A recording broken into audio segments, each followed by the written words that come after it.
na ba Congomani nyonso oyo bazali kolanda émission na bino Congo Promo vraiment bambote ebele boyebike bomesano ya Congo Promo topesa kabino ba respect mingi parce que soki binote biso tozate tokobanda kopesa mbote na 4 êtres vivants oyo tata atiana samoi tokopesa mbote na banyama tokopesa mbote na bandeke tokopesa mbote na bambisi tokopesa pe mbote na oyo biso doza ko se retrouver oyo eza batu bambote vraiment parce que Congo Promo eza machine eza kolandama partout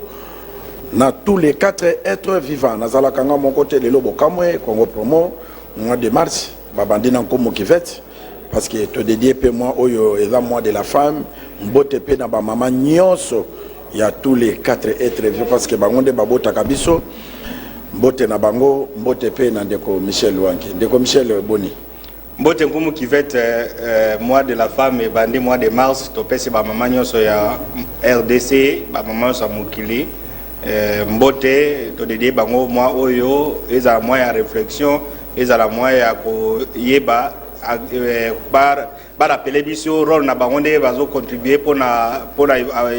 évolution mboka ba mama bateka mapa ba bimana ba 5 heures ba bimana ba 4 heures ba mama bipu pour la tout ça do pesi ba do dédié bango mois de mars oyo eza mois vraiment ya ko reconnaître nyonso basaka pona biso ko reconnaître nyonso basaka pona biso merci Wangi Michel. Sommaire ya Congo Promo ya lelo tokolobelela arrivée ya Emmanuel Macron akomaki na République démocratique du Congo vendredi et azongaki samedi biso lelo lokola Congo Promo elekaka chaque dimanche na 20h10 rediffusion ezalaka mercredi na 12h30 tokolobelela yango tokolobelela pe programme ya 145 territoires na République démocratique du Congo ndenge mokonzambo kalansaki yango mena ba province mususu nano e bandité tokolobelela pe peuple autochtone oyo baza valorisé par président Félix Tshisekedi Tshilombo na ministre EPST oyo na mona na bango Louison parce que Louison za mona bandaka a valorisé qui peuple autochtone parce que même qui président de la République même qui ministre Bokolanda lelo na Congo Promo ya lelo Bokolanda pe na Équateur remise na misala oyo ese bandi ya 145 territoires et pas gouverneur bobo parce que apesa ki ba Croix Rouge le bateni na ba misala belé to kolanda mais liboso ya Congo Promo ya lelo ndeko Michel Emmanuel Macron na République démocratique du Congo atamboli asololi mais ba congolais belé baza contreye bazalaki contreye baza toujours contreye ba mosusu pe o baza pour baza moi muke okoki kolobani neske yo pota contre Emmanuel Macron arrivé na merci beaucoup kivet ngape na contre arrivé ya Emmanuel Macron awa ndega yaki Emmanuel Macron bien France ko apporter biso rien jusque là situation tozo vivre na Congo awa la France fait partie ya ba situation wana oyebi makambo ya guerre ici la gâté et bandaki depuis 94 on comprendre France a soutenu régime ya Hutu ezalaki wana ba président Abiyarimana depuis 93 France a ébay que non génocide des Osalama génocide des Salami France a moni a ko convaincre le gouvernement congolais à l'époque pour azaki premier ministre ezaki Ngwadondo kuda boyaki ke ba Rwanda ba ya na mboka oyo baki magere awo premier ministre aboyi basali tout ba influencer président Mobutu que non andima fungola ba porte ba Rwanda ba kota na mboka oyo baki ba Hutu baki ba tucho bazui pouvoir parce que ba rebelle c'est wana zaki Kagame zaki chef rebelle à côté na Kigali ale bato bazaki wana bakimi depuis ba Rwanda ba ya awa ti siko guerre ici la gâté la France fait partie de la situation au to connaître le lo awa France nini ya siko ya kopesa biso o ya pesa te non peut-être Macron pe na mandane ya Monique za mandane ya suka asili sabiloko wana ta mususu yango pa yelaki tant musu ayelaki mais entre biso entre France entre RDC na France na Rwanda na France ba français ba lingaka mingi Rwanda to kopesa par exemple awa d'abord nous a compte arrivé parce que big non et là quoi France a ko sala sécurité d'abord sur le plan économique so ko tali ba entreprise française o ezana mboka oyo eza moi ba entreprise ba eza ba Orange eza ba Canal Plus eza ba Bolloré o ezana poids lourd awa tout ça baza au moins une trentaine d'entreprises et banaka kutu te que non France za la mboka oyo soko sangisi chiffre d'affaires ba entreprise na ba station na bango ba total voilà na ba total au sangina dans total baza au moins 30 ou 32 entreprises françaises oyo ah mais banaka te soko mon chiffre d'affaires ya ba entreprise wana nyoso France za nango awa eza presque chiffre d'affaires ya TFM eza entreprise ya exploitation minière awa Donc 30 entreprises à France, une entreprise moko. Autrement dit, bah chiffre d'affaires au sur l'entreprise française de côté à DG les qui ont déjà comme on a milliard, 1 milliard donc on dit que non sur le plan économique apport à France est athée. À France ce qu'on appelle si bon c'est 200 millions. 200 millions les a pendant 5 ans, comprendre? Alors 200 millions et 100 millions que ça la biso congolais. Vous comprenez? France azana loko malonga ko ça la biso de. Même sur le plan militaire, la France elle-même ce n'est pas une puissance militaire à Makassi. Vous comprenez? La France ne peut pas tenir une guerre il y a haute intensité pendant 4 jours. Dans la lobby, le président de la commission de défense, il y a l'Assemblée nationale de France. Abisogi guerre au Ukraine à Zobunda France après 4 jours, baboto liemboka. Pour hasard la munition. Mais pourquoi coloniser Kabisokas? Parce oui, mais justement, colonisation, on a le secrétaire général avec DPS, Azobenga ba Congolais, on a que nous yamba Macron tout ça, ba quoi apporter biso rien. Vous comprenez? Par contre, elle a comme que ça la awa. Imaginez que bato ça la sommet à One Summit Forest ou ezama na Gabon. Ba forêt ya mingi za awa na Congo. Gabon azokota na indombe balebele. Mais la France na Gabon, la France préfère y a soutenir Gabon à organiser son mais on n'a pas RDC. C'est quoi apport na ya France ni. Donc nous sommes, moi je suis parmi ces gens-là au Balinga qui présence passé à quoi apporter biso rien. Même si on a une résolution sur les Nations Unies, il y a condamné RDC. Tout ça c'est la France.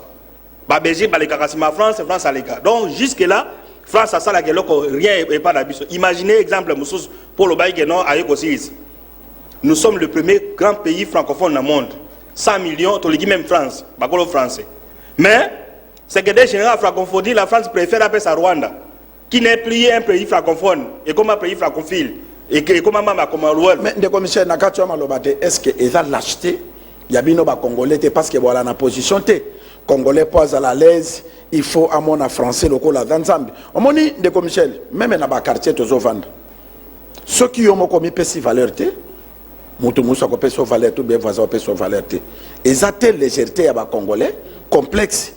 en face à ba mindele mais Rwanda bamboka miko tanga ba Gabon wana ba Rwanda bazana personnalité baza ko imposer ba droit na bango et pas ba mindele wana yango ba respectaka bango. Tu as raison, ils appellent l'acheter biso ba congolais toi balage. Comment bino boza le plus grand pays francophone dans le monde bogé ko zo pays aza isusu bo di mapé bon avaliser candidature voilà parce que ceux qui vont pour la secrétaire générale de la francophonie France vous a imposé mais pourquoi biso va dire que non biso sommes un grand pays pour ça doit ndeni mais nous le Congo on a accepté Moïse nani Mushiki ya bwana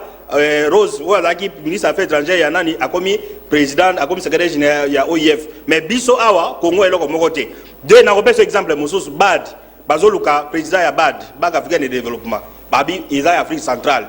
mais quand France wala kei ake kopesa Rwanda Donald Kaberuga Rwandais a comme président Abad les lokutu et comment ba Nigeria to ebite soki ko zonga na Afrique centrale mkoli bref France a ça la geloko moko pona biso te même attend la élection oyo Félix Tshisekedi awa oyo ka ministre affaires étrangères ya époque ya alobai que non en tout cas makambo sami élection kuna c'est entre ba africains et pouvoir ya ba coutumier ainsi de suite donc biso France ko apporter biso eloko moko te to ebisa gouvernement na biso to ebisa autorité na biso ba gende na place o ko pesa biso ba milliards. La France ne peut pas nous donner des milliards 500 millions a déjà pesa te na o pesa a que non 200 millions pendant 4 ans. Donc la Chine est à mesure même il y a comme ça biso ba moge belé même contrat au balo ba sikomini a o ba chinois ba salut mais so il contrat na yako beba na ba français Nicolas Sarkozy aye a dit que non on ne peut pas s'endetter des endroits différents. Alors comme il y a des Congolais malais au bazar estimé Kabila bazar na pesa mbonga bibo ne di ba France ba boy allez tokende ba détourner le contrat wana mbonga comme il y a bango tout ça. La France faut faire partie à échec ya nini wana. Donc tokotia to pesa ba tapis rouge à quoi apporter rien à Congo c'est nous Congolais au monde agendo lobi que non nous sommes nous reconnaissons que parce que tu pesa qui est vendredi. Oui mais to pesa c'est-à-dire que non aye à salini apporter ni moi ba signature ba contrat wana loko ni asala ya siko France à pesa biso. Donc il va de soi à responsabilité à Congolais au monde agendo ba pays net de France et puis na osu kusawana ba pays net ba Mali ba Burkina Faso au bazar dans niveau na biso te ba boy France ba bengani France a fortiori nous un grand pays un grand Congo tout le monde la France tout le monde comme un pays à monnaie et tout ça à quoi porter biso rien à quoi pesa biso char de combat à quoi pesa biso hélicoptère à guerre te yema ko à part nani dissuasion nucléaire azana ngo arme nucléaire c'est pas un pays où ils ont makas na autant par rapport na ba pays net ba Turquie donc à France ça sale loko moko te ayaki a makoti azongi ka ndinga yaki moi je suis contre arriver na. Merci et loko toko senga na ba Congolais ba députés nationaux, ba députés provinciaux. Sur plein coup mon qui ça parce que tu as parlé quelque chose de très intéressant et complexe. Ba pays Afrique centrale et Afrique de l'Ouest ba comme ba langue na bango national. So qui na Tanzanie parlement ba lo ba na Swahili. Ba lo ba anglais. So qui même na ba Kenya partout. Mais nous Congolais na complexe to Congo to langue française le comme langue officielle. Les locaux de la constitution bon chané na Burkina Faso bazozo ngisa que non langue française est sous langue officielle de. Vous comprenez? Complexe. On pouvait même valoriser une langue nationale net Congo, net Swahili, net Lingala tout ça. Merci ndeko Michel yango na bandi na Assemblée nationale ngana kamwaka. Assemblée nationale eza pona nation République démocratique du Congo. Eza pona ba Congolais. Tozana monoko na biso o ezoloba ma partout o batu nyoso bayebi en dehors de tous les 4 langues na biso ezali Lingala. O comme on a député à Kota avant d'ana yesu ya lobakate parce que ya yebi ne français te. Asa ko banga soki alobi na français bako sekaye. Eza biso moko complexe. Oyebi président de la République a sala ba discours partout place à Kendaka. Discours oyo mokonza mboka s'adressaka na ba Congolais à partir de l'Équateur. Discours wana ba Congolais nyoso balandaka pe ba sepelaka pona nini po asalaka ngo na Lingala. Pourquoi député à un hémicycle pour le bien il faut français complexe wana la tibiso na makila yango ba français bazo sakana na biso o comme on a soki Congolais sali mo erreur na français balo bien atangate asala boyete yango lelo mboka ezo sombre na ba complexe ezangatina. Pourquoi pas toko valoriser Chiluba te, toko valoriser Swahili te, toko valoriser Lingala te, o ezali minoko na biso moko na Kikongo, o ezali minoko na biso, mais toko misa français lokola eza langue moko spécial soko lobi yango nde okomi général, okomi président de la République. Non. To longwana na complexe wana. Manki ya kolinga mboka na biso, balingaka mboka ebandaka partir ya ba langue. Langue ezali parmi il y a ba valeur nationale. Jamais est-ce que boyo kakata sonité bozo tala chinois azo sala interview devant français mais azo sala na monoko na bango baza ko interpréter bino moko bonyo kwa mana interprétation mais et pas na bisote tala coupe du monde ozo beta mana na nini na Qatar. Ba Qatarien ba pimelaki ba français monopole ba bimona ka bango de bazana monopole. Est-ce que bato balanda ki coupe du monde wana te? En tout cas bilo ke sala makana sa moi eza pepe sabiso ba leçon. Mboka na biso so be ba pona nini? O komona député monka tana asola kana ba français tala na est ndenge bazo ke de komona ka minduki na ba ferme ya ba congolais. Pona tekela ka Rwanda. Mais minéraux wana eza ya yo za Congolais za na droit ko zo minéraux wana. Pourquoi po zo minéraux mboka na yo il faut yo kana na étranger bo mabandeko na yo. Totika ka biloko wana eza na tina moko te parce que bozu ya mokili esilaka. Eza na tina te. To linga mboka na biso pona to la kisabana na biso bazoya. Lelo un jour nkomo qui fait président de la République bato nyonso babandolo balingala. Olobi français bakangi yo. Parce que ce n'est pas normal. Ba français balobaka munoko na biso. Au monde a battu Moussouba Lobano, Bandali c'est Paris. Mon colonini, un Parisien, a coupé sa quartier Moko Kinshasa. Et ça va complexe Moko. D'abord dans linguistique, langue langue Moussou c'est toutes les langues équivalent, bas niveau Moko. Merci. Et puis, le président Mobutu Monaki, tu as une langue belé, 4 langues nationales, à Kenya, il y a un linguisme. Tout le langue Moko est dominé. Et ça qui s'en beaucoup. Soko lobby ah soko komi place wana tout ça batunyo so bagoyoka yango bakena na lingala c'est-à-dire OK même na Ituri tout ça lingala goyoka donc base to kende na unilinguisme to le langue moko oyo net lingala c'est comme dia national ils a déjà batunyo so presque 80% ba congolais bayoka ka au sal pour valoriser banini wana auto le appel au complexe wana est-ce que tu peux imaginer au Kabuya lobby batoyi ba congolais batoyi des ba keno yamba nani Macron. Est-ce que le secrétaire général appartient à Macron en France à Ogabe? Non, à complexe. Parce que Macron a Félix Tshisekedi. Mais ce sont les homologues. Il faut comprendre que comment le secrétaire général appartient au pouvoir, aux autres militaires, un étranger, pour sa présidence. Est-ce que tant que Félix Tshisekedi dans le secrétaire général appartient à Macron, à côté de lobby, français, Félix Tshisekedi. Mais pourquoi ils ne font pas? Parce que maman a gabiso le rôle à 25 parce que biso moko tomi pesi valeur te. Na zonga kamingi na badage ya papa mbaloba na mipesa ki mutu ya depo na baka kolanga soki o mipesi prité ata mai na yo oyo na pesi prité moye mutaka koleza te mais so na lobi mayo 200 francs mutako lo bazwa 100 francs tozonga na ba valeur to respecter République démocratique du Congo tokozonga ndeko Michel projet 145 territoires comment eza ba province muso moni to laksaki awa na province Équateur boboloka ya biba mituka ya biba moto lelo pe to kolakisa lisusu oyo ezoko je m'excuse misala ça na province Équateur mais ba province muso lokola ba to pa banine projet 145 territoires attaque combo ya pamba et comité eza pona nini projet wana ye ngelala e bandi kolala d'abord ba congolais ba to ba tout autour ya nino ba monineti président Bageno a juste changé gouvernement ba ministre et même bazai na besoin ko s'impliquer na musala wana et ba musala zo salamate na projet 145 territoires et a mingi ministère à plan ce que ministre à plan a démissionné le commissaire Kotozo le bana ko kendele parce que chef de l'état ata de remaniement chef de l'état sala toute une ordonnance pour na bato ba ko pilonner contrôle la projet 145 ya mona lo bana biboye c'est-à-dire que na oza piloter un ministère il y a plan ministre à plan de mission mais il y a un intérimaire mais à part ça ba pesa 3 agences au bazo exécuter projet 145 territoires il y a BSECO il y a CFF au le Bamakambo Équateur na PNUD il y a BSECO moi banda que zo ça to moi ba Ituri banda que ça la matusa CFF to moi na bandaga remise à ba matériel gouverneur azo ça là CFF ba ku na ku le boto ranse banini mais o ya PNUD il a zuye moko 10 provinces 10 provinces il y a combien de territoires dans 10 provinces mais et bah la cadette soit punie na goza wa so eza ba burkinabé so eza ba ivoirien ou bien eza ma programme des Nations Unies pour le développement ba province au baza bénéficiaire au baza qui ba liya bango na PNUD ti lelo yo sala matière et puis bato autour le ba signer ordonnance oui mais bato ba membre ordonnance wana c'est ba tout na teke PNUD yo ba pesa yo ba province net ba eza ba ba mususu na ba no rubangi ainsi de support no rubangi ba bingi biso awa yo za wa bimisala yo salam siko bino boza batu musu bako sisa bandako ya 145 territoire bino bozo lukaka ba projet siko nana ko tuna batu wana ke no yo zo parce que de commissaire na pindi wana ko pe kotate parce que baganya ki marché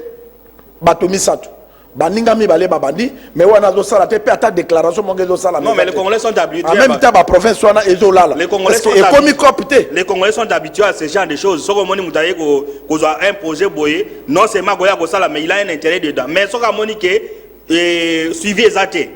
parce que jusque là mais comment vous avez 3 agences baninga bazo sala mais mutako tuna kutu tout le monde a point de presse moi que non ba que tuna ta ba responsable PNUD bino bozawa ba province ba comme ba comme on a dit c'est de l'utopie non ba kosa ibango 145 territoires po ba mona ba province musu zo sala mais c'est qu'on a kasa et salami mais c'est qu'on a autour et salami ça utopie de commission parce que kune salami le bande que copé koti ba kondima kizi to bide ndenge ni so ba mona ke suivi exacté ba gouverneurs ne sont pas informés ba population zo mona ngote c'est quoi mona 145 territoires yango zani mais bo kende ko tuna na ni PNUD mais ba gouverneur wana ba gontolo ba peine de commissaire neti ba gouverneur oyo baza ko dépendre na PNUD mais ba sangana ba kende ko tuna PNUD ndenge nini ba projet ya 145 territoires ba province musu e bandi et pas na biso zo bandate ce que ça copie to ko lobelela yango awa mais là tu as raison il fallait pas ça il faut pas gouverner pas ça là mais ce n'est pas c'est même problème à gouverneur c'est pas même problème à président de la République problème à Moutunios autre ça là ah là mbela bato apnir ici vous existez il y a certaines provinces qui ont réclamé présence na bino 10 provinces là sur côté moyenne et à 10 territoires nous avons sur côté moyenne à 5 multiplié par 10 à peu près 50 territoires où il va nier et ils s'interroger est-ce que Félix Tshisekedi projet n'est comme pas na biso à supposer toquer élection. On se comprend parce que jusque là tu as dit à mois de mars yango tokoti ye ni diana zo mona na te peut-être ko mona na juin so a mona na juin quand on voit campagne de tout ça bato ba mona ki ba kosa ba 145 territoires donc il va de ba gouverner ba ça là cabinet chef de l'État ça la ministre ba chargé ya copiloter projet na ça la biso ba journaliste zo mona nde bazo benga biso ki bazo mona ngote alors bango ba proche na bango parce ils ont leurs coordonnées ba binde ba verrer bango mbongo de commissaire selon ba information de ça ngo ba lobby pimi douane ezali o ya soloté non mais programme national ezali bokinabe moka sali cop na ye na banane ndeza cop bango nde ba gagner marché wana mais afuma o ya États-Unis ya ba américain ce qui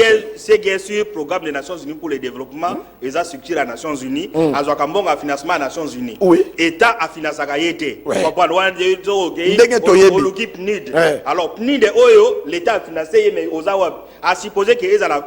programme des Nations Unies pour le développement kene kosala musala on a besoin d'expertise à PNID parce que c'est un organe technique à Nations Unies il y a ba développement il y a aussi sa pauvreté mais comment BSECO une structure congolaise oyo ezaki institution na ba congolais awa Abandi Moussala CFF pour na ba état fragile azosala mais yo PNID programme des Nations Unies pour le développement oyo Nations Unies oyo peut-être ozala ba institution à Bretton Woods ba FMI so RDC ça dans bon côté ba ko financer o ça eloko moko te alors les gens vont se guetter est-ce ça qui PNID ya programme des Nations Unies pour le développement ou alors PNID ya ni point d'interrogation mais il va de soi il y a ba gouverneur na ba responsable ba province wana o ba tindi ba conseil ba question na Congo promo to lobela bango to lobeli que non ba PNID to bani na mois de mars bokende ça misala tosengi bino bosala musala et puis ezali programme yo mokonzi mboka azopesa ba congolais cadeau vraiment ezali pona développement ya mboka parce que 145 territoires de l'autre qui misala ni salami et comme mois développement na mboka na biso République démocratique du Congo ndeko Michel te ko remercier bongo koy parce que Congo promo toza na appel de fonds biso do senga kambongo te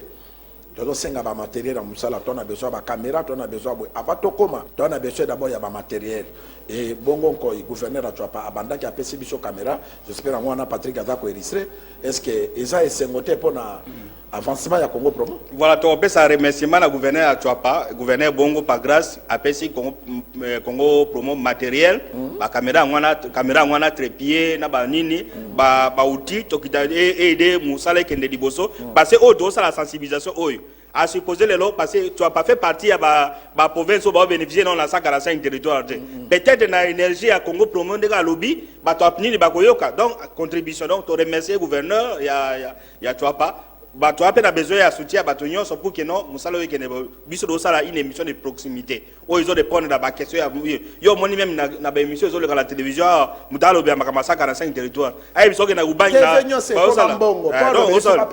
apesa mbongo walo bia che ba reportage tout ça mais biso do sala pour énergie en mboka parce que c'est Congo promotion à Bavalais et puis lorsque nous recevons le soutien du gouverneur Bongo, nous appelons d'autres personnes qui ont bonne volonté pour accompagner Moussala. Parce que nous allons accompagner le projet dans 145 territoires. Bien sûr qu'on ne voit pas communication, moi, mais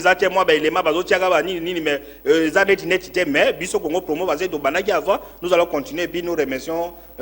particulièrement le gouverneur pour acquérir le matériel. Merci na ba téléspectateurs nyonso bazolanda Congo promo boyeba ke Congo promo ezolanda ma partout na monde biso tozo senga ba matériel caméra trépied micro pour tango tozo kita ba projecteur to sala musala étant ba professionnel na ba descente parce que très bientôt to ko tambola na ba province parce que to prometaka bino ke to ko latisa bino ba député o boko ko voter ba caractère ba parce que Congo promo ezaka ka agence ya télévision te pour na ba émission et l'agence paye à conseil. Tu peux savoir que conseil, même les hommes politiques, même les populations, comment voter. Critères, il y a des députés qui ont voté, ou il y a défendre les bino. Tout ça peut na conseil, agence conseil en communication. Donc, Moussala Nabiso Anganato, numéro nous sommes balewana.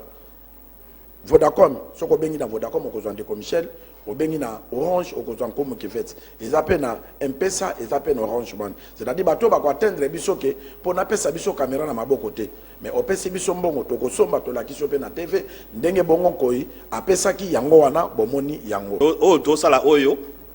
message ezokoma non mais to ko la limité te ba projet d'avenir les ba projet d'avenir ezali mais o ezato to continuer ko sala musala ndenge balingi c'est jusque là Congo pour mettre de faire ce que les Tuzale balingi il faut ni makocho la kana butuna moi to la kate c'est-à-dire on nzamba bombeli biso to ebisaka bato mais on nzamba bombeli biso moko to yebi côté to zo ya mais côté to zo kende nzambe mutu ayebi alors il faut to la nzambe ke ba posa na biso ya lobby ndeko Michel na kotenete na katisi na kei na province Équateur pona kolanda bo boloko bolumbu adotaki bandeko ya Croix Rouge na bateni ya sikato kei bongo tozonga. La Croix-Rouge, service technique et humanitaire et auxiliaire de la République démocratique du Congo, a une nouvelle tenue professionnelle dont du CICR. La remise officielle de la dite tenue pour les sécuristes et volontaires de cette organisation dont la province de l'Équateur a eu lieu ce vendredi 24 février 2023 en Bandaka, dans son siège provincial, en présence du gouverneur Boloko Bolumbu Bobo. Un honneur et un motif de satisfaction de présider cette cérémonie de la distribution de nouvelles tenues aux volontaires de la Croix-Rouge de la République démocratique du Congo, section de l'Équateur. Je rends un hommage mérité au premier secouriste congolais, son Excellence Félix Antoine Tshisekedi Tshilombo, président de la République, chef de l'État, qui se bat nuit et jour pour apporter son réconfort à ses compatriotes en détresse partout où l'urgence s'impose. J'ai saisi en fait cette opportunité pour féliciter et encourager la Croix-Rouge de la République démocratique du Congo, plus spécialement le comité provincial de l'Équateur pour son accompagnement aux efforts du gouvernement provincial que j'ai la responsabilité de diriger par ces différentes interventions partout où la vie de nos compatriotes est souvent en péril. Je lance un appel pathétique aux filles et fils de la province de l'Équateur d'adhérer à cette organisation en se portant volontaire de la Croix-Rouge pour soutenir nos frères et sœurs en cas de besoin. Je suis convaincu que cette nouvelle tenue que nous allons remettre symboliquement aux volontaires sera non seulement un insigne distinctif caractérisant votre profession, mais traduit également votre détermination à travailler pour la cause de plus grand nombre de nos concitoyens. Dans son mot de circonstance, Maître Colomba Mampunya, président provincial de la Croix-Rouge Équateur, a remercié le gouverneur Boloko qui reste toujours attentif à tout appel et demande de la Croix-Rouge lui adressée. À titre symbolique, le gouverneur de province, séance tenante, a remis la nouvelle tenue de la Croix-Rouge composée de pantalons, chemises et képis grises et qui remplace l'ancien kaki à quelques volontaires. Merci de commissaire Tolongwe kuna toyeko koma président de la République. Tanga kendeki tourner mon amboka Louison Mobengai azali parsec ya ministre EPST a monaki souci ya peuple autochtone ke baza batuloko la biso. Pourquoi tokotika bango bazala kaka kofanda kandenge zalaka kala na bazamba ba valoriser bango. D'abord félicitations au ministre Tony Mwaba parce que ba école ya ba peuple autochtone et comme agréé ba komi kofuta ba professeur na bango et banana ba komo tanga na ba condition pour preuve ba bâtiment où ezalaki construit yango wana ba tupé ba zo mona ndenge mokonza mboka kendeki pasoli na ba peuple autochtone. Oui, abatozonga mona mboka Louison do bana peuple autochtone. Omoni complexe au toti koloba ngo awa. Congolais ou bien africain ou bien bantou aza complexé devant mundele. Azo banga mundele pour la posabembe tout ça. Yépe bantou a commis comme on est la peuple autochtone. Vous comprenez? Complexe za béchel wana. Et pourtant, le peuple autochtone, le peuple autochtone, bangonde bakolo mabele oyo, bangonde babandai kovanda awa. Secret nyonso ya mboka oyo bato bayebi. Ils sont à mesure de faire l'opération sans cicatrice. On comprend la personne moi eloko baza makas na médecine traditionnelle ya koleka même ya babindele bato wana. Mais homme politique, société civile, ba négligeaka bango mende ko Louison Mubenga akei akutani na bango ayoki bango et puis bato wana soki soko pesi bango respect ba pesa respect soko respecter bango ba ko respecter yo tala bango de amemi bango et pas chef de l'état et puis ba salaire bango ba école parce que même dans ba livre sociologie ba komaka na ba ne le kai awa na ba ne mo akala soki bo na église catholique par exemple na kata mboka base ba autochtone ba peuple autochtone bazali na ba bantu bato ba bantu ba kovanda liboso peuple autochtone ba kovanda na sima on comprend ba kovanda ba moko te idem na ba école alors ba ségrégation ne ba nego sala mamakazi tout ça mais lorsqu'on prend un projet à kotongela bango ba école qui batanga na ba condition ya bango ya bien c'est une bonne chose initiative ya kolouer et puis initiative ya saliwana et comme appelle na Congo mobima parce que les peuples autochtones bazaka na niveau équateur te ya sali bien pour l'équateur ba musu bana ma indombe ba musu bana ba ituri batanga kate vous comprenez au moins la bonne territoire net ba mambasa kuna ka bango na bango maintenant na kozwa initiative ya ke a aider bango bazwa ba école ya bango moko mais oyo ndeko Luizo Mubenga asali pour na équateur ça c'est quelque chose de très intéressant et puis chef d'état yoki bango alors to c'est le gouvernement place union son peuple autochtone nazali batongela bango ba école batongela bango ba église parce que bango au moins la même église oyo abino bakoya te pour ba moni que non même soki bakotia bango na ba coin tout ça mais lorsque vous construisez les propres écoles et puis même de basala ba répartition ba école il faut que mon attaque non bango place bango bazali ko considérer bango te que non bazaka ndenge wana il faut bazaka ba condition wana ils ont besoin de vivre net bateau décemment lorsqu'il y a des hôpitaux tongeli bango parce que bango bazana protection ya société na bango bazala besoin te que non ba kende ko ba bebisa kutimi na bango ça la donc tika bango na ba condition bazali aider bango batanga aider bango basala bani basi il y a on a connu même un député provincial na Équateur ou à peu pour Toton tout ça alors initiative oyo ezako ya ko pesa bango niveau instruction à la makasi ainsi de suite donc félicitations à Luizo Mubenga et puis na ministre Tony Mwaba ba multiplier ba école construction ba école na ba peuple na ba place ba peuple Toton bazali bakena bandundu bakena bazape ebele na ex Katanga ainsi de suite au moment là que non ce sont des Congolais ba se sentir que non ils sont vraiment peuple Toton ba kolo Congo bango et to tia bango na ba condition ekokani Bolanda président de la République à Sorola qui n'a pas peuple autochtone azoto na bango mwa mituna ezalaki mwa mukuse mais bo supporter tokei na banda ka tolanda bongo tozonga bana baza combien kuna o bazo tanga lokwa ba bongisi boye bana ba okome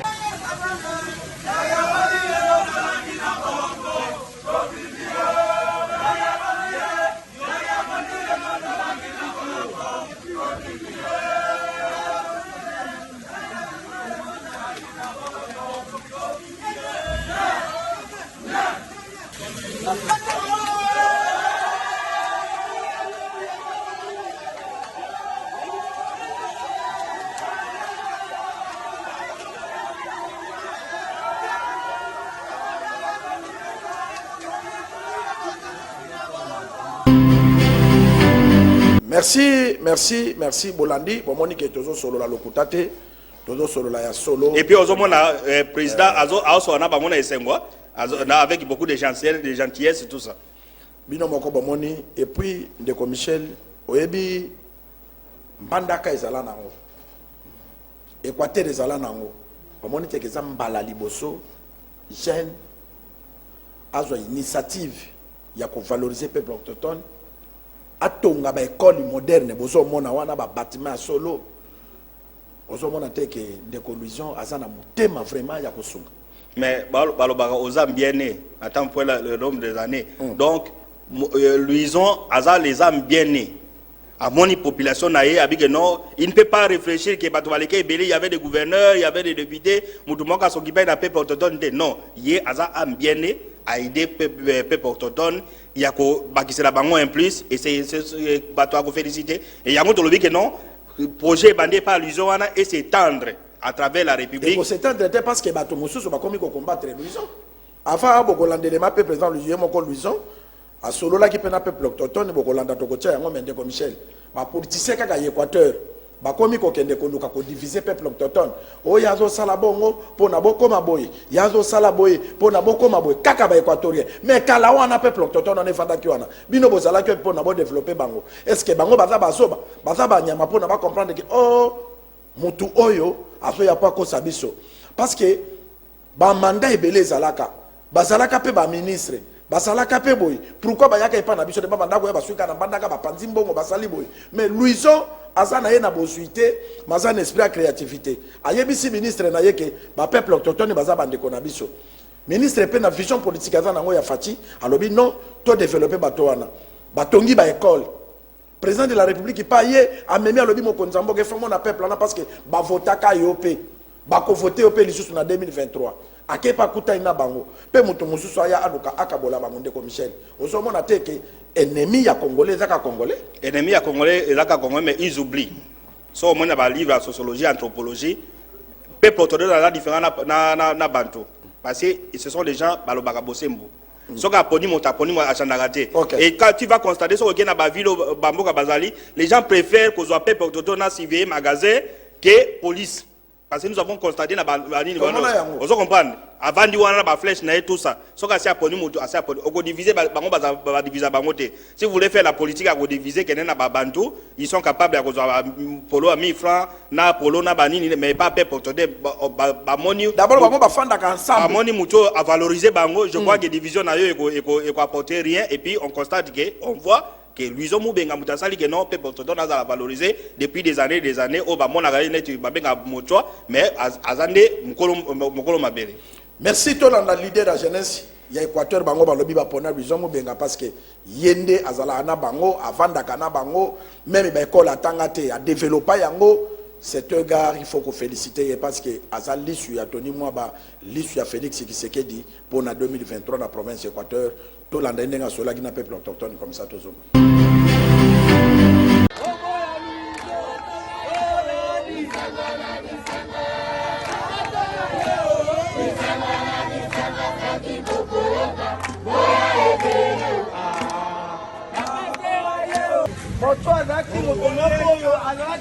Nakati ya zamba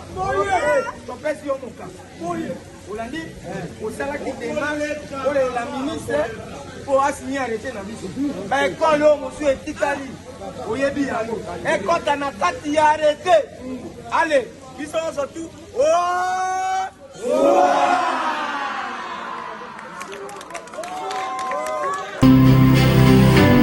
personnalité politique qui croit encore en la jeunesse et ses capacités, les notables de l'Équateur et les structures alliées à la jeunesse, à la génération consciente du Congo ont décidé de soutenir la GCC aux élections à venir et ont investi son président national, Monsieur Luizo Mubenga Botuli, comme candidat de la jeunesse de la députation nationale de la circonscription électorale de Mbandaka, et appelle à cet effet tous les jeunes, les papas et mamans épris de la paix qui ont soif du changement, ceux qui souhaitent le renouvellement qualitatif de la classe politique congolaise en général et équatorienne en particulier, de soutenir à 100% sans condition la candidature du fils du tiroir, Luizo Mubenga Botuli. Décision numéro 5. La génération consciente du Congo et ses alliés, les notables de l'Équateur ainsi que l'ensemble des personnalités consultées ont décidé de soutenir la candidature de Félix Antoine Tshisekedi Tshilombo en 2023. À une sensibilisation massive de toute la population de Mbandaka pour l'enrôlement des électeurs qui sera lancé dans quelques jours par la CENI,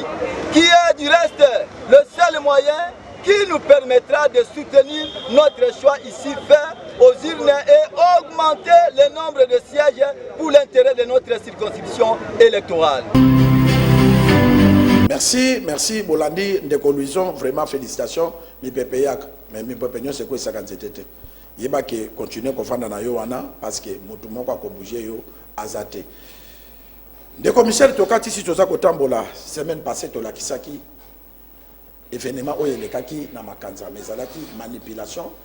population ya makanza ba bengaki makasi na Congo promo pona honorable Tanya Njoli Mokolo azali Eli ya makanza et puis azali mama parce que na makanza soko simbi ye o simbi ba na makanza parce que muto balingaka te jamais bato bakoko ya koyamba ye modèle wana Ndeko Michel Mama Tanya asali misala ebele na makanza apesi bato misala apesi boye et pone loko moko la démocratie na mutu moko profiter lo babozoba nde la kisiki mama ve na makanza te. Voilà, merci Kumu Kivet, c'est l'une des émissions les plus suivies et surtout na loko ya Congo promo d'émission ya mama wana. Nous avons reçu au moins appel sur makanza. Nous avons recensé au moins 7 sources. Na source na biso wana, les gens qui étaient sur place na meeting, na source na biso wana responsable église, na ba journaliste be bazalaki, na ba ke na makanza. Alors, bapesi biso par rapport à oyo les gars qui na Congo promo, tableau, deux tableaux. D'abord, ce qui s'est passé réellement dans la meeting, et puis maman député comme on a été Tania Njoli Mokolo ni la salle. D'abord, les faits. À comment qui na au bateau bazaki sur place avec une vacances parlementaire, c'était une foule immense, bateau bazaki belé. Après IBC bango makambeleka na session comme député nyonso, c'est sur les cas boyé. Après IBC bango ba démarche député à sali pona intérêt à base naé, notamment kosenga ba mécanisation, ya ba école, ya ba fonctionnaire et ainsi de suite. À kosenga, mais c'est pas à elle de décider parce que aza membre exécutif était. Alors que ne rebonde là gouvernement pays zaka boka na titre, mais entre temps il y a eu certaines écoles na ba fonctionnaire mususu bazaki mécanisé. A IBC bango ça c'est les gens qui étaient sur place na meeting wana ba o ba bengi biso to ça regroupement. A IBC bango pe que non makanza comme c'est enclavé par rapport à enrôlement à mettre ba moyen pour que place nyos au bara ba campement ba s'enrôler. Et puis a yepé ko résoudre un problème entre makanzana ba territoire voisin ba bomongo ba linga ba to bango mabele tout ça donc bref message naé ezalaki bongo. Alors comme tout élu azapé moi na mboka a 5 paroles abike bon s'il y a quelqu'un qui peut venir et témoigner par à Kotuna Mutuna ainsi de suite. Bateau Balega est plus de 10 personnes. Et puis bateau Bagolekana peut avoir la caba pour y être. Oui, voilà. C'était devant la foule des milliers de gens. Moi quand on voyait tout ça, une dizaine de personnes. Bagonyo so balchak mutazo les cas applaudir bazo salati comme na papa wana. Alors na papa wana on a vérifié que non c'est par contre de vérité. D'abord une partie de la Kisaki, il n'y avait pas la réponse et il y a député. Na ba question so chaque fois que Babane go tourner question Babane go répondre mais il y a papa wana ka question mais réponse est là qui donc on sait qu'il y a eu la manipulation. Alors tous on a ba fait oyo papa na lobaki na bato ba bengi biso ba soso ya biso ba bi que non c'est faux de dire que à salarié na makanza. Merci. On nous a informé na bato ba bengi que non makanza na ils ont la 3 radios. La radio la plus suivie ils a honorable oyo ça la 24 sur 24 comme on a honorable Tania Njoli. Donc contrairement au radio moko il y a 3 radios, il y a beaucoup de gens na ba énergie solaire. Donc et puis a aidé ba peuple ya makanza ebele na Kinshasa awa. Ba pesi coup d'exemple abi que non e bakanga inikini. Mama wana Tania Njoli azwa ba lupango mobimba tout ba étudiant ya makanza bavanda na place wana tilelo ils sont logés tilelo pour inikini ba ome funga mate ba to ba bengi so be ba bige non elle a donné de l'emploi na ba jeune na makanza na ba ministère ebele au moins 7 ministères ba jeune na makanza bazo travailler tilelo tout ça baza tilelo bazo zo mbongo tout ça. Alors, pour revenir à Kalobaki, il y a assistant parlementaire. Nous ne pouvons pas, ça c'est Congo Promo, nous ne pouvons pas valoriser le tribalisme. Vous comprenez? Yo vota qui député, mais vota qui assistant parlementaire. Assistant parlementaire, c'est ça au l'Assemblée nationale. 80% il y a assistant parlementaire au Bazouaka. D'abord, Bazouaka Rani, l'Ekinaye, moi Sinaye, Ndegonaye, tout ça, essentiel, moi, bon, mais les gens organisés, les gens intelligents, assistant parlementaire, et pour elle, nous avons vérifié que non, assistant parlementaire, un parti politique naïe. Parti politique est recommandé, elle pouvait prendre son cousin, son frère ici, de suite, mais un parti politique naïe. Et puis, dans le cadre, il y a intégration, dans le cadre, il y a Kofsa, Valer et Abato. Vous ne pouvez pas dire que non, Azum ou territoire Moussous. Vous comprenez? Donc, les tribalistes, nous ne pouvons pas accepter que Babylone a tribalisme, mais assistant parlementaire, on a un cadre parti, et puis, Azalaki, contrairement à Moutouana Lobaki, Azalaki Moutabataki campagne pour Naïe. Vous comprenez? Les partis ont dit que non, va travailler Naïe, et c'est ce qu'ils sont en train de faire. Et puis, si on a Moutouazaï besoin de Bongo, n'a pas image de Ganomonade, il pouvait rester à Kinshasa parce qu'il y a un Bongo, mais accueilli pour Azosala Moussala. Alors, nous allons vous donner un cas. Sorozina Bolomba, par exemple. Bolomba a 2 députés. Bolomba est dans le Congo, est dans l'Équateur.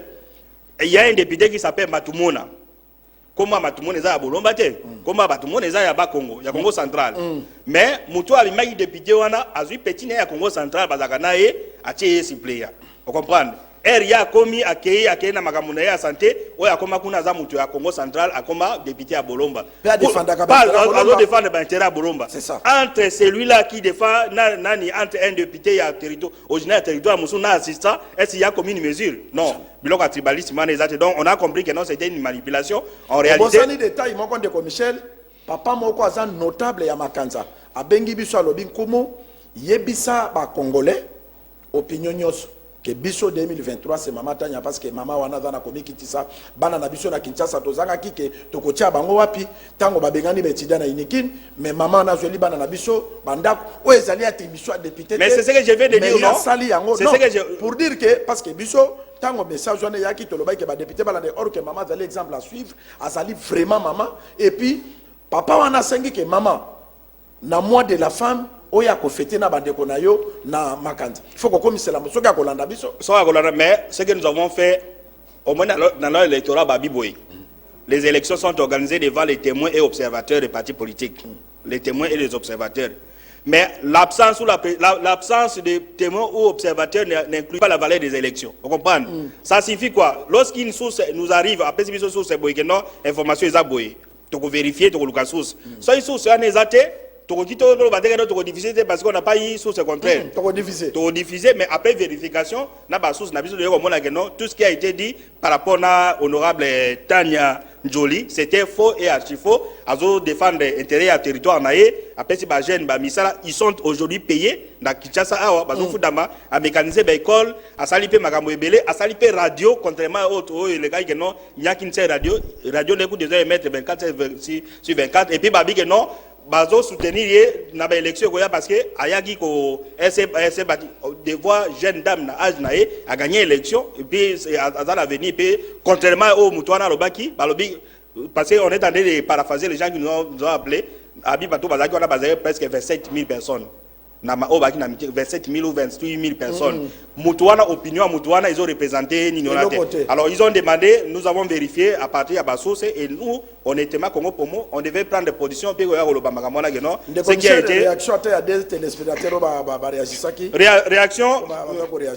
bazo réagir ba réaction na moni ya makambo ya taux de change babito de change de matière c'est gouvernement ezalo gouvernement ezali ministre économie azate donc ce sont les champs na moni ya makambo taux de change ndeko yango tozo senga mokonza mboka kasala remaniement parce que en tout cas mboka komi lokola gouvernement ezali na moni pe mutu moka bengi awa na avani na lemba alobi nani maya mulange komi 600 francs.